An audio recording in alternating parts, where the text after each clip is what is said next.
Hi, magandang gabi po sa inyong lahat for our third reading for today, our third and final reading for today. Ano po kaya ang makikita natin sa reading of the day, third reading of the day natin ngayon? Ayan. I hope na napanood nyo na po ang first, second, and third reading po natin ngayong araw na ito.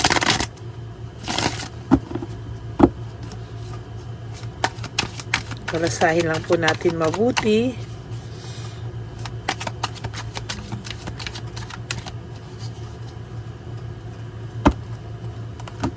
Last. Yan. So, bigyan na po, no?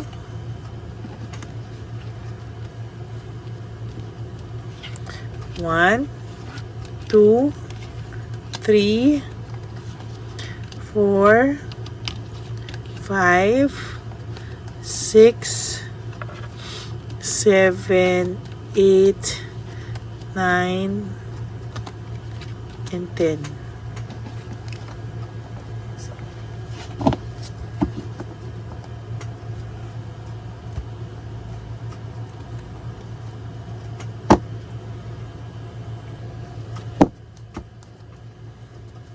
Ito naman po nating pangalawang card.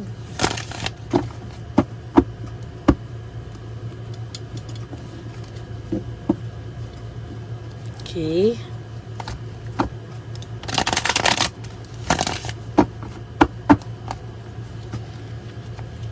Ayan. So, 1, 2,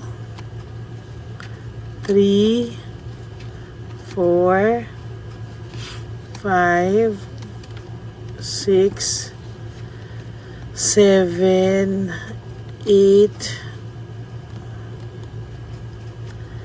9, and 10.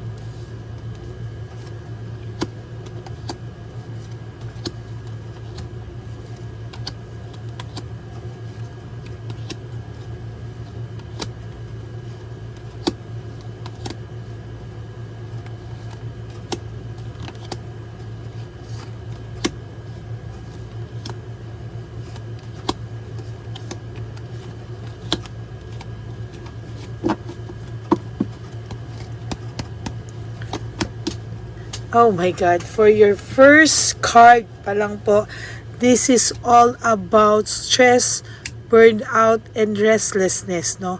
Ang tao nyo po ngayon ay nakakaramdam ng too much kapaguran, ano? Sobra po siyang pagod, sobra po siyang stress sa mga bagay-bagay na sometimes kahit po gustuhin itong magpahinga, matulog, no?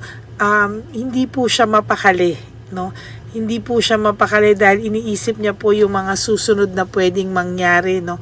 Na pwede ka na daw po na pwede ka na pong mawala sa kanya ng tuluyan, ano? There is this fresh start. Nagsimula po siya ng bagong mundo na hindi niya po inisip kung kakayanin niya ba na mawala ka sa mundo niya, no?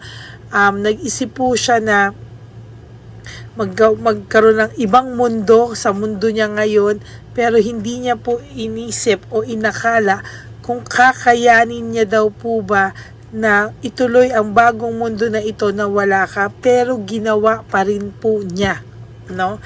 Ginawa pa rin po niya, and somehow akala niya po this is fun, this is a fresh start, this is fulfillment sa part niya. Ang hindi niya po alam ay hindi niya pala kakayanin ng wala ka, no? Somehow this person is a little bit greedy, o hindi natin sabing little bit, greedy po talaga siya because self-centered ito. Inisip niya lang po yung sarili niya and hindi niya po inisip yung mararamdaman mo. Ayan, no? Akala niya po magiging satisfied siya sa bagong buhay na pinapasok niya.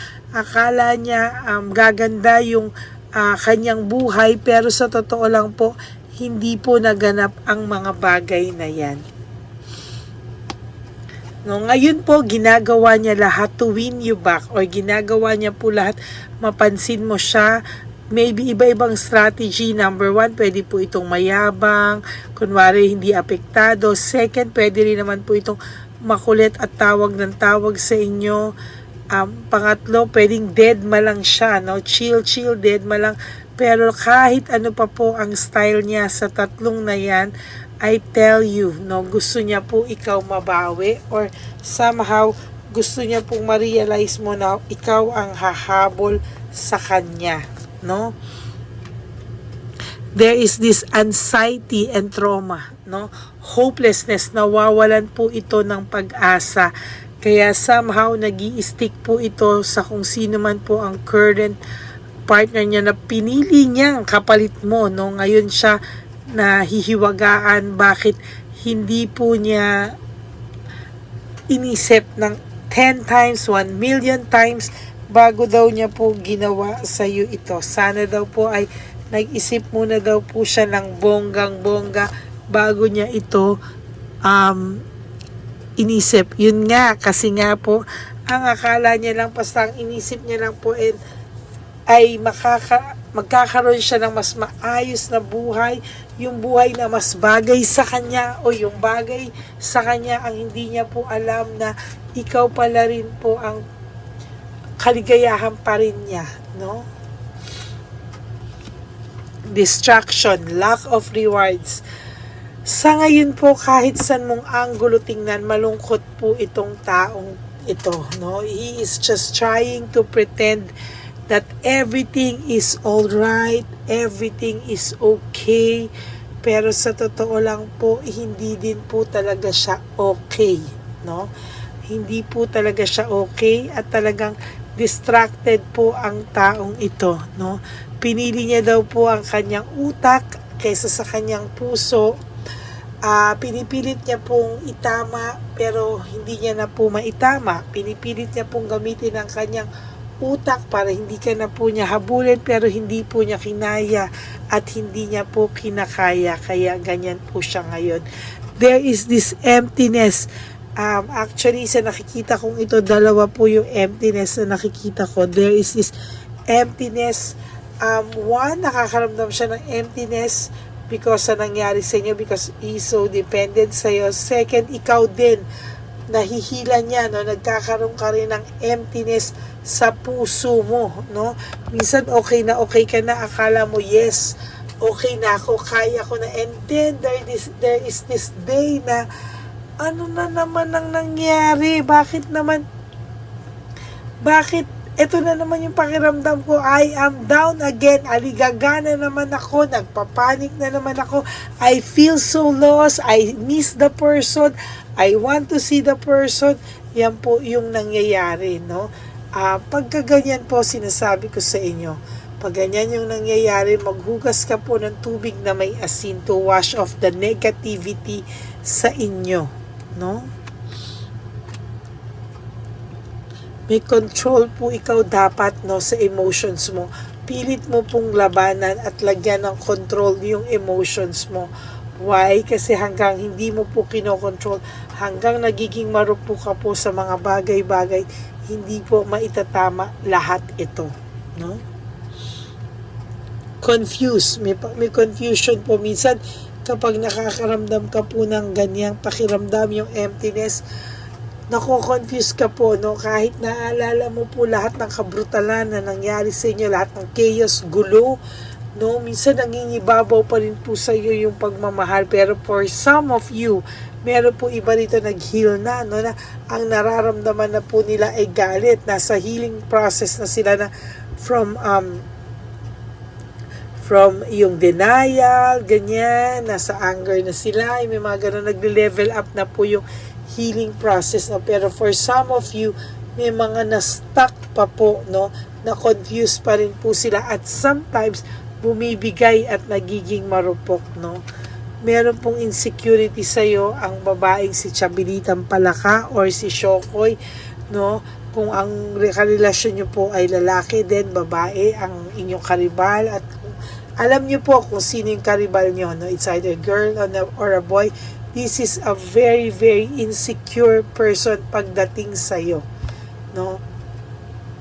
May insecurity po akong nakikita dito, and somehow, ayan, no, talaga pong yung iba po sa inyo, yung iba po sa inyo ay naging martir nga po kayo nung una, no? Kaya po talagang nag-stick po sa kanya yung mga pangyayaring ito, no, na naaalala niya, na every time na naiisip ka niya, nagre-remind lagi ikaw sa kanya, nire-remind siya ng utak at puso niya palagi sa'yo, nalulungkot siya, no? Lalo na po ngayon, panay bad luck karma, no control siya sa buhay niya. Hindi niya po makontrol yung karma na pumapasok sa kanya. Yung number one karma niya is the emptiness. Too much emptiness, no? Nagkamali siya sa ginawa niya sa'yo. And then there is this emptiness and bad karma na dumadating sa kanya paulit-ulit po, no? Pero hindi po siya nawawalan ng pag-asa na one day magkakaroon ng puwang sa iyong puso ulit at makakabalik daw po siya sa iyo. Pero I suggest pag-aralan mo po muna ang taong ito.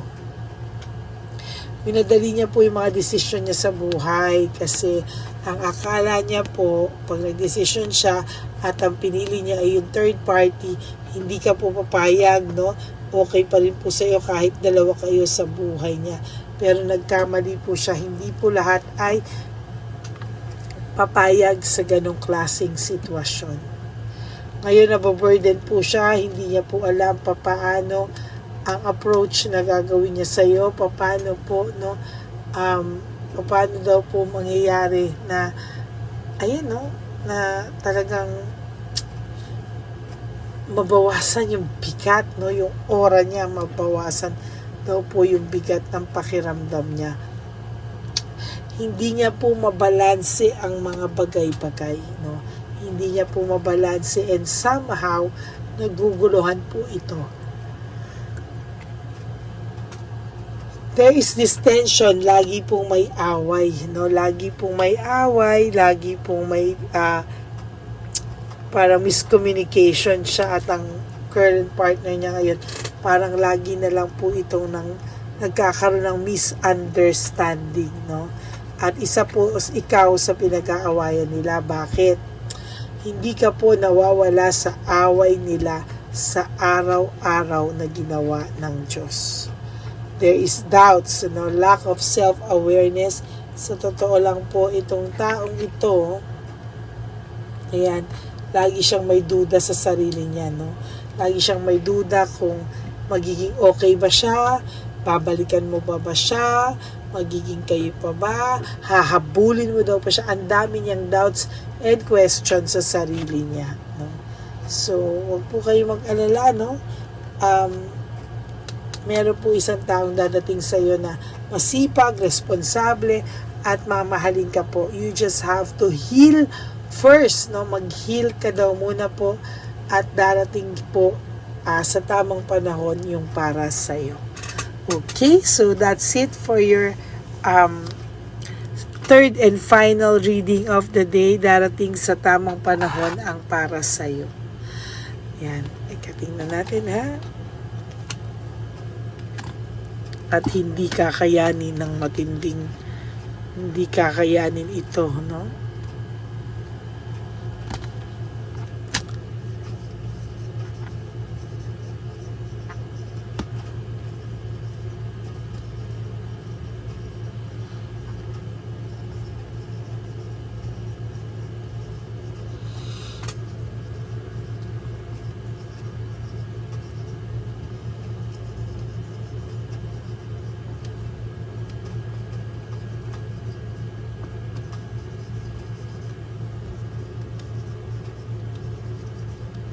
Yan. Darating din din sa tamang panahon ang para sa iyo, at hindi niya ito kakayanin, no? So that's it for your second reading of third and final reading of the day. Ayan, darating din po sa tamang panahon ang para sa'yo. Kailangan mo lang po itong kailangan mo lang muna pong mag-heal. Unang-una yan, kailangan mo pong mag-heal. Second, kailangan mo pong patunayan sa sarili mo na kaya mo, no? Kaya mo mag-survive nang wala po ang person na ito sa buhay mo. Kakayanin mo po lahat, no? At hindi mo po, wag mo pong hayaan na kainin ka po ng pagiging marupok mo, no? Kailangan po ay maging matatag ka po sa mga susunod pang panahon upang hindi mo na po matolerate yung mga ganitong klaseng niya sa'yo, no? Ang pagtingin niya sa'yo na babalikan mo lang siya anytime, no? At hindi po totoo yung sinasabi niya sa'yo na wala na magmamahal sa'yo ng iba, no? Siya lang, hindi po totoo yun.